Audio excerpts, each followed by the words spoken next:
Whoa, hey, that's my name. Hi, it's me, Tofu, and welcome to Penguinronpa Holiday Special 2023 question mark commentary, where I'm going to challenge myself to not pause the video and ramble endlessly, because that's not how, like, actual commentaries are supposed to be. It's just the thing, but with voice over it and no pausing. So, what I'm presuming this is going to be is me trying to explain how this special came to be, and then I'll get distracted by something on screen and talk about it for like 2 minutes, and then I'll get back to the overall story. Like right now, I just want to point out that I like how it starts fading here once we get to Paige, which is a kind of a subtle nod to the fact that Paige played the Night Night tune in Chapter 2, and Agent fell asleep there as well. So that's what that is, but it's just kind of silly to me. Anyways, whoa, it's the real intro, but it's blurry and blue. That's so creepy and mysterious. And we've got this is the chapter 6 intro, by the way, which I was worried about because I was like, oh, YouTube people haven't seen that yet. But then I remembered, no, they did. It was in the preview. It's also not really a spoiler anyway. Whoa, that's a code. Sure didn't change that. Anyway. Yeah, so this special started, in, like, August, I think. It was, like, right after I made the hiatus announcement, like, the big hiatus announcement. Yeah, I knew I wasn't really gonna have motivation to do much Penguinronpa anything for the rest of the year. And I was like, the one thing I knew I still wanted to do for sure was a holiday special, because I had done a big holiday special every year since 2020, and I didn't want to stop that now. So I just like, I knew I was, if I put it off anymore, and like December came, I knew I wouldn't have motivation to just start it from scratch in December. So I was like, I might as well try to think of something to just start on it in August. Um, and originally I just kind of wanted to bring the specials back to their roots. And just do a simple little adventure again, like the 2020 holiday special, because 2021 was like a song, and 2022 was like super deep and emotional. And I was like, these holiday specials have been too gimmicky. Like, let's just do a fun little adventure again. And when it came to like choosing like what the setting was, because 2020 holiday special was the 2009 holiday party locations with those decorations and whatnot, and I was looking at what year do I pick for the special this year to choose the kind of decorations this time. And I quickly realized that most of the holiday parties just reused the same assets. So I went as far back as I could to 2005, and when I did that, I was like, wait a minute, there's a bit more potential here, with just doing, having that be the setting in the non-canon world. Why not try to actually do a little bit of a canon thing here? Because, if it wasn't clear, I definitely take a few liberties when it comes to adhering to canon Club Penguin. I do as much research as I can to be as close to canon as possible, but if I think the story is better with either changing something or just kind of implying a bit more with my own headcanons and whatnot, I'm absolutely down to change it. And obviously there are certain things about the Club Penguin timeline and just overall universe that are specific to Penguinronpa and are not at all what happened in canon Club Penguin at all. Like Sam and Amy, for example, are like, they are like, in canon Club Penguin, they're just superheroes, and they had a one-off comic book that wasn't even canon. But here it's like, they're real superheroes, and they use the stage play as a cover. That's not a thing in real Club Penguin. I made that up because I thought it was cool.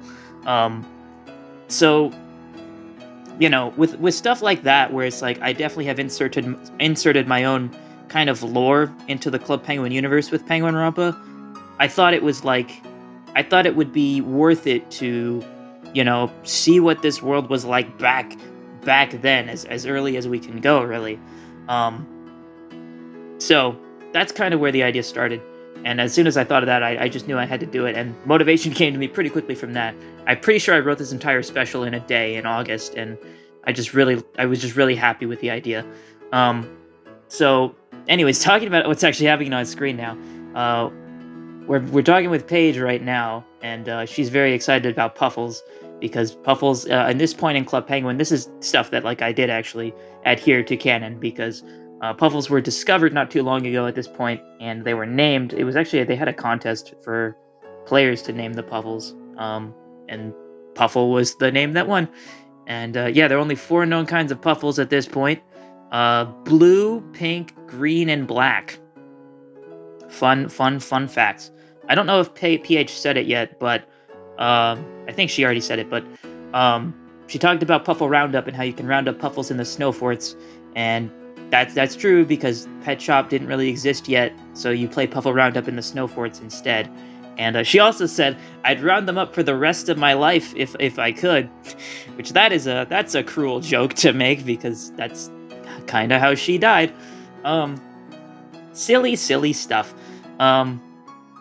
Yeah, I guess another thing I can point out really quickly, well, not really quickly, I have time, but you probably noticed that things look a bit lower quality here, and that was intentional. Though mainly it's just because I took the backgrounds, of course, from Club Penguin Wiki. Thank you, Club Penguin Wiki, for archiving images of all these old parties. And they're just really low quality. They're very low quality images, unfortunately. I probably could have gotten them in higher quality, like if I just messed with the flash files and whatnot. But I really liked it actually being low quality because it made it feel more old and just to have that old crispy flash quality to it. So the backgrounds are lower quality, the sprites are lower quality. The only thing that's not is the actual dialogue, because I didn't want to make it actually hard to read or anything. Anyways, Agent's meeting the Penguin Band here because the Penguin Band existed as early as Penguin Chat, though it was just 3 of them. Frankie was not in it yet, and so we get to see PDK Stomp and Bob and G Billy here. They're bald, they don't have their hats yet, so it was kind of cool to, well, I wouldn't say cool, but it was interesting, I guess, to be able to edit their sprites from the 2021 holiday special, yeah, where they appeared before. Just remove their hats, remove their glasses, so now they're just bald, regular penguins. G Billy still got his drumsticks though, because he is playing the drums back there. He is, right? Okay, good. I was worried there for a second that I was wrong and he was playing some completely different instrument, and it just wouldn't make any sense for him to be holding his drumsticks. Reference earlier, Agent mentioned I've been delayed. They also mentioned a DJ, which refers to DJ Max from Penguin Chat 3. And here they're talking about a yellow penguin who is very obviously Frankie. And they say he was in the snow forts rounding up Puffles, which is a reference to the fact that Frankie used to work at the pet shop. So I like to think he kind of like Paige, took a liking to Puffles immediately, started rounding them up a lot, and eventually got a job at the pet shop before he joins the Penguin Band. Just a cool little detail like that I was really happy to indulge with. So yeah. Also, something that I wouldn't say I like about the special, but I think it's very interesting to talk about, is the fact that this special doesn't have a plot. It's not a plot at all, because it's just Agent living their life at this point, and they're just kind of going around enjoying the party. Nothing's really happening, because parties at this point in Club Penguin, nothing really happened in them. They were just kind of boring. They just slapped decorations down, put a few free items, called it a day. I love the line earlier of gotta call out Jeff here, because, hey guys, he said the thing. I love this line. Looks like there's just one penguin in your group. Oh, and the lime cream. Sorry, this is where I'm gonna get distracted because I love Jeff so much. So if you don't know, the lime green color for penguins did not exist at this point in Club Penguin. In 2008, I don't know the exact year, they had a color vote where people could vote on what color to add for the penguins, which is kind of stupid. Why not just add them all? Is it really that hard? I don't know. But yeah, I was trying to think of like what's a lore explanation for why Jeff is lime green, and originally he wasn't going to be. I was going to just make him the regular green, but it just looked weird and it was too hard to mess with, and I just said screw it and just keep him lime green and make up something stupid like he just mixed the paint himself, and that he's like somehow aware that a color vote is going to happen. I'll have more to say about Jeff in a little bit, but I want to backtrack a bit to. Oh shoot! Now what was I gonna say? The fact that there's just not really a plot in this special, and it's just like there's not a lot of jokes. Like it's not really supposed to be entertaining or funny. It's just kind of like it's kind of unsettling in a way. Like it's not like creepy, spooky or anything, but it's just like something is off, and I really like that feeling about it. Also, Jeff already said it, but when Agent puts on the scarf, he says, when everyone else wears the same items, it kind of becomes a boring outfit. That's a reference to what Agent says in Chapter 4 when they find Jeff's referee jersey and whistle in the costume trunk in the stage, and they say, whatever costume this character belongs to must be really boring. So it has a bit of an interesting implication because now it kind of implies that Agent has like subconsciously remembered that this guy was a jerk to them and called their outfit boring all those years ago, and like they don't remember it like specifically, but it's just kind of something that subconsciously carried with them all this time, and they are still kind of holding a grudge about it. I just think it's funny. Yeah, Jeff, it's so fun to me to put Jeff in kind of like an actual canon setting, because for the most part, when I write Jeff, literally every time I've written for Jeff, it's been for non-canon stuff, and where he's allowed to just break the fourth wall as much as he can, and just be completely silly and nonsensical and self-aware and whatnot. But when it comes to like a setting like this, he can't really do that, but it still feels wrong for him to like just not be that way. So I like to kind of compromise with that and have him be like this paranoid conspiracy theorist that's like he's the one behind like all the rumors that come out about Club Penguin back in the day, like the iceberg tipping and ninjas and whatnot. He's the one making all those fake images, I like to think. It's like he's almost like tricking himself into thinking that they're real, and he's just like, I don't know. I just think that's really funny to me to compromise Jeff's character in that way, and to see Agent and Jeff's dynamic clash like this, because they have rarely interacted even in specials, but when they have, you can always kind of sense that there's a bit of tension between them, and I just think it's really funny. I just think their dynamic is so funny, and I just love it so much. It's just so incredibly funny to me. Anyway, here we are going into the old HQ, which didn't have all the screens. It didn't have a gadget room. It was a very small room. Just had a Mancala table in it. And we see the director, whose appearance is based on how she looks in Waddle Squad, PSA Mission 10. And yeah, this was a weird one because it's like this is kind of an instance of me inserting my own headcanons into things, because the director mentions that she already recruited Dot. Dot is like one of the first PSA agents, and she later brings up that she's already started planning the EPF at this point. It's my personal headcanon that like the PSA kind of always existed as a cover for the EPF, which was like the real agency, because in EPFDS, Dot says pretty early on that like everyone knows what the PSA is. Like they kind of see them as the public law enforcement or whatnot. So I think it just makes sense for the EPF to be like the true secret agency. Well, the PSA is kind of like the public cover for it, even though they act like the PSA is a secret to like keep the EPF even more secret. Also, what the director just said was an Operation Blackout reference to the line she says at the end of that. I just apply it to the PSA instead. Gary's here, by the way. Did I mention Gary's here? There was another reference earlier where Agent says that they want to meet Dot and how they think she must be a great artist if she can make a snowman disguise like that. That's a reference to EPFDS as well. It's one of the dialogue options you can say to Dot. I also referenced it in the first holiday special, and I've referenced it a few more times since then, I think. I love that line. I love that line of Gary looking at Agent and saying, "I'm sure we'll meet again someday." Like, I don't know, that one has always stuck in my mind over the past couple months of working on this special, of just being like, oh, that just feels so cool.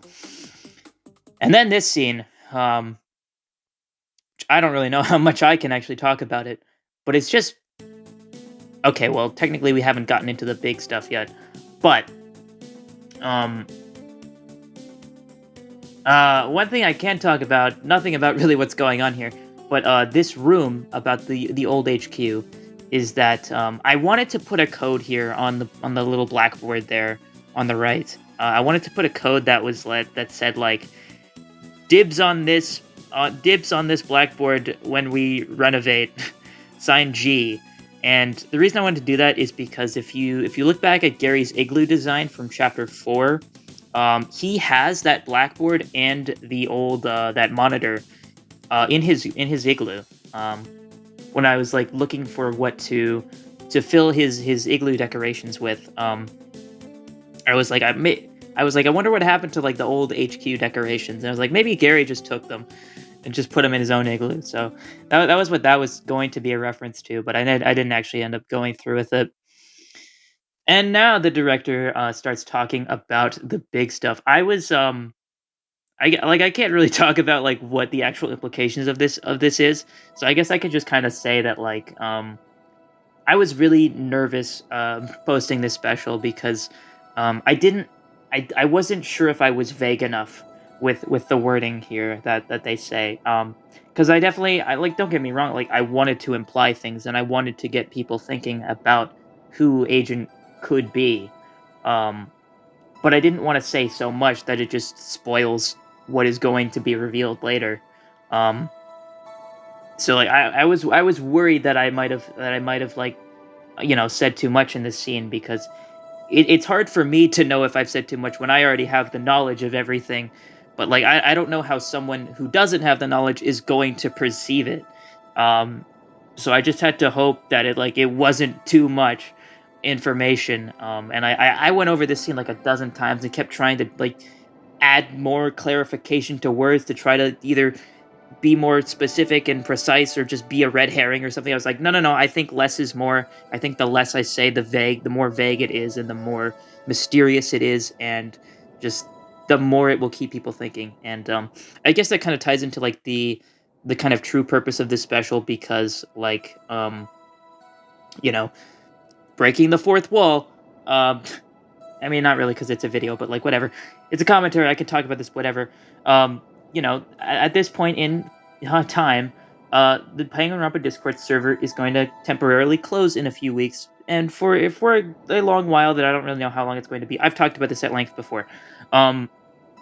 So like, and I knew I was going to do something like this back when I started writing the special in August. So like I just kind of wanted to throw a bone, I kind of wanted to leave a parting gift to the community, that was like, hey, you won't get any Penguinronpa for a while, mainly in the form, like, you won't get much bonus stuff for a while, and you definitely won't get much Chapter 6 for a long time.